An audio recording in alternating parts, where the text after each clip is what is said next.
Imam Syafi'i ini adalah tokoh yang mengatakan bahwa kunut subuh itu sunnah. Bahkan dikatakan kalau misalkan kita lupa tidak melakukan kunut subuh, karena kunut subuh termasuk sunnah abad, dianjurkan sujud sahwi. Tapi suatu ketika di perjalanan mampir di sebuah masjid. Kebetulan masjidnya itu bermazhab Hanafi, di mana mazhab Hanafi tidak menganjurkan kunut subuh. Imam Syafi'i mampir di tempat itu karena jamaahnya ngelihat, loh kok ada imam besar, gak ada yang berani jadi imam. Maka dikasih kesempatan kepada Imam Syafi'i, monggo Imam Syafi'i menjadi imam. Santri-santrinya Imam Syafi'i yang mengiringi beliau, wah ini bisa jadi sejarah. Mazhab Hanafi akan ikut kunut bersama Imam Syafi'i. Ternyata apa? Beliau tidak kunut. Sami'allahu liman hamidah. Santri-santri yang ngikut beliau siap-siap kunut. Ternyata Allahu Akbar, sujud.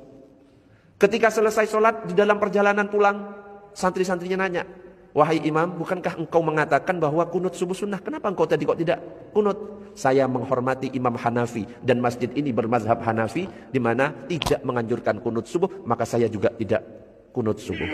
Keren Pak kalau seperti ini. Yang jadi masalah ini kalau sekarang dikit-dikit nyalahkan, ya nganggap yang lain neraka, nganggap yang lain tidak sunnah, sedangkan dirinya yang paling baik. Itu bahaya. Mudah-mudahan kita semuanya rukun, amin ya rabbal alamin. Ya, sebenarnya masalah kunut itu sudah final ya. Sudah banyak sekali penjelasan-penjelasan dari para asatidz, ya, bagaimana para imam madhab menyikapi masalah kunut ini. Ya. Jadi dari 4 madhab ini, ya, 2 madhab itu mengatakan kunut subuh sunnah, sementara 2 madhab yang lain itu mengatakan tidak sunnah. Ya. Sebenarnya sudah jelas, ya, masalah kunut subuh itu sudah jelas. Hanya saja kalau kami melihat para dai yang mereka mengatakan kunut subuh itu sunnah, itu mereka sangat terlihat tidak memperbolehkan para dai yang meyakini bahwa kunut subuh itu tidak sunnah, bahkan bid'ah, ya, untuk menyampaikan pendapat yang mereka yakini.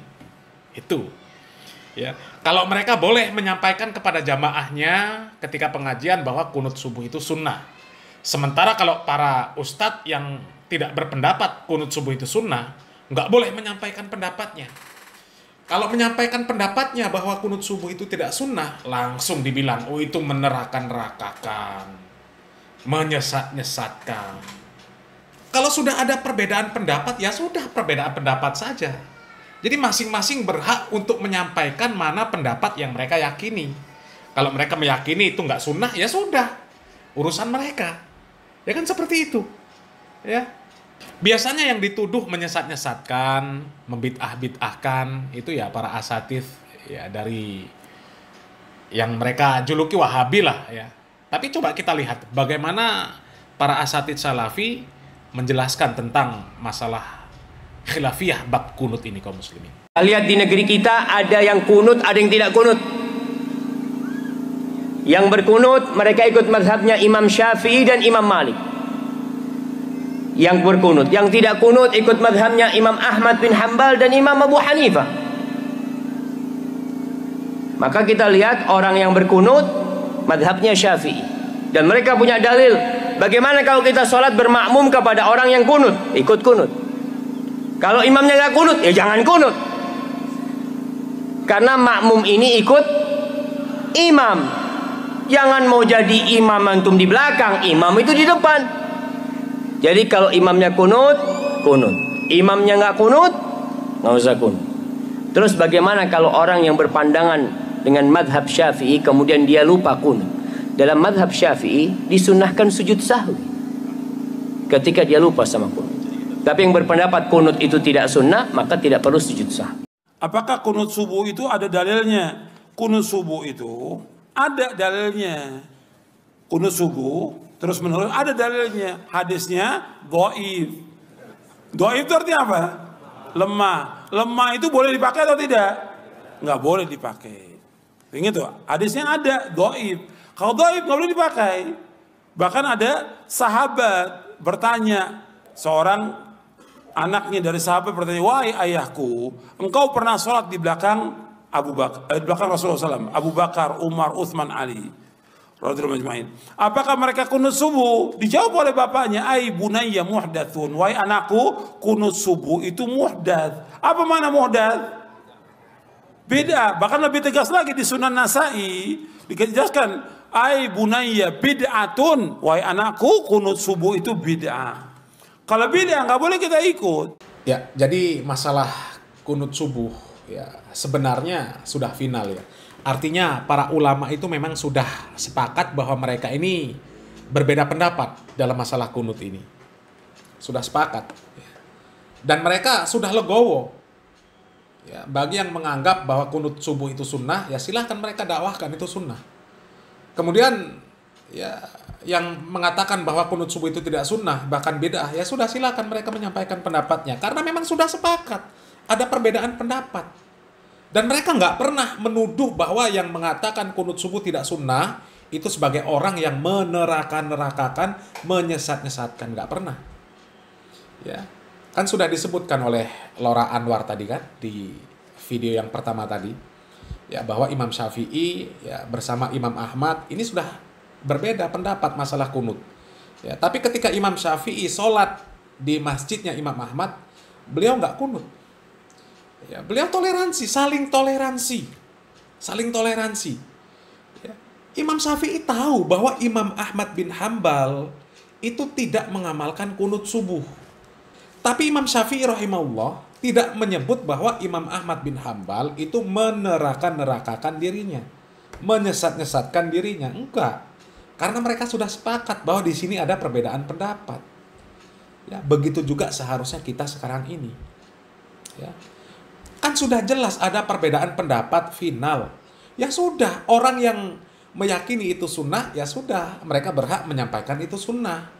Orang yang berpendapat itu tidak sunnah, ya, mengambil pendapat yang tidak sunnah, bahkan bid'ah, ya mereka berhak juga menyampaikan pendapatnya. Ya. Seperti itu. Tapi realitanya sekarang ini enggak, kalau kami lihat. Ya. Justru mereka yang meyakini bahwa kunut subuh itu sunnah, ya, mereka merasa paling berhak menyampaikan bahwa kunut subuh itu sunnah. Sementara kalau ada yang menyampaikan bahwa kunut subuh itu tidak sunnah, bahkan bid'ah, dianggap sudah menerakan-nerakakan, dianggap sudah menyesat-nyesatkan. Hah? Ya padahal kan sekedar menyampaikan apa yang diyakini. Ya. Dan itu bukan memvonis. Ketika menyampaikan bahwa kunut subuh itu tidak sunnah, itu bid'ah, itu bukan memvonis orang-orang yang melakukan kunut subuh pasti neraka. Enggak. Karena memang sudah terjadi perbedaan pendapat. Ya, para ulama saja legowo. Imam Syafi'i tahu Imam Ahmad bin Hambal memiliki keyakinan tidak sunnah, bid'ah, dan konsekuensinya jelas. Imam Syafi'i tahu, tapi Imam Syafi'i nggak merasa sakit hati ketika mengetahui dakwahnya Imam Ahmad bin Hambal, Imam Abu Hanifah, ya kan seperti itu. Seharusnya kita seperti itu. Dan kita seharusnya netral dalam menyikapi masalah ini. Ya, yang kunut bisa sholat di belakang orang yang tidak kunut. Yang tidak kunut bisa sholat di belakang orang yang kunut. Ya, seharusnya seperti itu. Tapi realitanya, ya sekarang ini kalau kami lihat ya, pengalaman kami pribadi, ya, justru orang yang mengamalkan kunut itu kebanyakan mereka tidak mau sholat di belakang orang yang tidak kunut. Ya, orang yang melakukan kunut mereka tidak mau sholat di belakang orang yang tidak kunut. Kebanyakan seperti itu. Justru orang yang tidak kunut mereka paling netral. Sholat di belakang imam yang kunut mereka bisa. Ya, dan kalau sholat di belakang orang yang tidak kunut, ya itu memang keyakinan mereka. Paling santai mereka, paling santai, ya. Dan kalau kami lihat ya justru yang kaku itu adalah orang yang berpendapat bahwa kunut subuh itu sunnah. Ini kami lihat berdasarkan pengalaman, ya. Bahkan sampai ya mungkin karena doktrin-doktrin, karena penyampaian-penyampaian dari guru-guru mereka ya, dari ustadz-ustadz mereka ya. Bahkan orang-orang awam pun yang nggak ngerti adanya perbedaan pendapat di kalangan ulama, ya, mereka kakunya luar biasa. Dan itu pengalaman saya. Dan itu pengalaman. Ya, ada musola-musola yang sebenarnya ya jangankan untuk belajar perbedaan pendapat para ulama ya. Bacaan Al-Quran imamnya saja morat marit, tapi kakunya luar biasa. Ya, kalau ada imam yang biasa nggak kunut, nggak mau dia, nggak mau. Padahal bacaan sholat dia morat marit, bacaan Al-Qurannya morat marit. Ya, dan itu bisa saya buktikan. Ya, itu pengalaman pribadi. Ya, itu kakunya luar biasa. Kalau nggak kunut, kalau nggak zikir berjamaah setelah sholat, nggak mau, nggak cocok dia, nggak cocok. Tapi justru orang-orang yang biasa tidak kunut, ya kemudian tidak mengamalkan zikir berjamaah, ya mereka santai saja, sholat di belakang imam tersebut santai saja, nggak ada masalah. Itu realita. Saya bisa buktikan. Ya. Padahal seharusnya mereka itulah yang harus diberikan wawasan. Ya. Apalagi di daerah-daerah, di pelosok-pelosok, ya. Nggak tersentuh dengan ilmu, tapi kakunya luar biasa. Karena mereka hanya disampaikan pendapat bahwa kunut subuh itu sunnah saja. Ya, bahkan mereka menuduh bahwa orang yang menyampaikan kunut subuh itu tidak sunnah, itu meneraka-nerakakan, menyesat-nyesatkan. Ya, sehingga mereka anti dengan orang-orang yang nggak kunut, nggak zikir berjamaah. Itu realitanya seperti itu. Ya. Jadi kalau memang sudah ada perbedaan yang jelas di kalangan ulama, ya sudah, kita santai saja menyikapi. Ya, orang yang meyakini itu bid'ah, ya mereka berhak menyampaikan pendapatnya. Orang yang meyakini itu sunnah, ya mereka juga berhak menyampaikan pendapatnya. Ya, nggak usah saling gontok-gontokan. Ya santai saja. Ya, ini ya sekali lagi kalau kami melihat ya, seolah-olah mereka yang meyakini kunut subuh itu sunnah, mereka punya hak untuk menyampaikan kepada jamaahnya. Sementara kalau ada yang menyampaikan pendapat kunut subuh itu tidak sunnah, dianggap sudah menyesat-nyesatkan, dianggap sudah menerakan-nerakakan. Itu kan pendidikan yang tidak baik yang disampaikan kepada umat. Ya, nanti umat ini akan gontok-gontokan. Ya, umat ini diajak legowo. Ya. Orang yang berpendapat bahwa kunut subuh itu tidak sunnah, bahwa kunut subuh itu bid'ah, mereka legowo kok mendengarkan orang mendakwakan kunut subuh itu sunnah, mendapatkan pahala. Ya. Mereka legowo. Ya. Tapi kenapa orang yang berpendapat bahwa kunut subuh itu sunnah, mereka nggak legowo dengan orang yang menyampaikan pendapat bahwa kunut subuh itu tidak sunnah. Bahkan ya sangat terlihat memaksakan pendapat, memaksakan diri bahwa Indonesia ini ya mayoritas Syafi'i. Jadi nggak cocok kalau selain Syafi'i di Indonesia ini. Padahal kalau orang-orang yang di daerah-daerah, imam-imam masjid yang bacaannya juga masih berantakan, ya mereka nggak ngerti. Mungkin kalau ditanya kepada mereka, Imam Syafi'i punya kitab apa, mereka juga nggak ngerti, tapi kakunya luar biasa. Itu kan karena mereka mendapatkan asupan-asupan yang tidak baik. Ya. Sehingga mereka anti duluan dengan orang-orang yang tidak kunut, ya.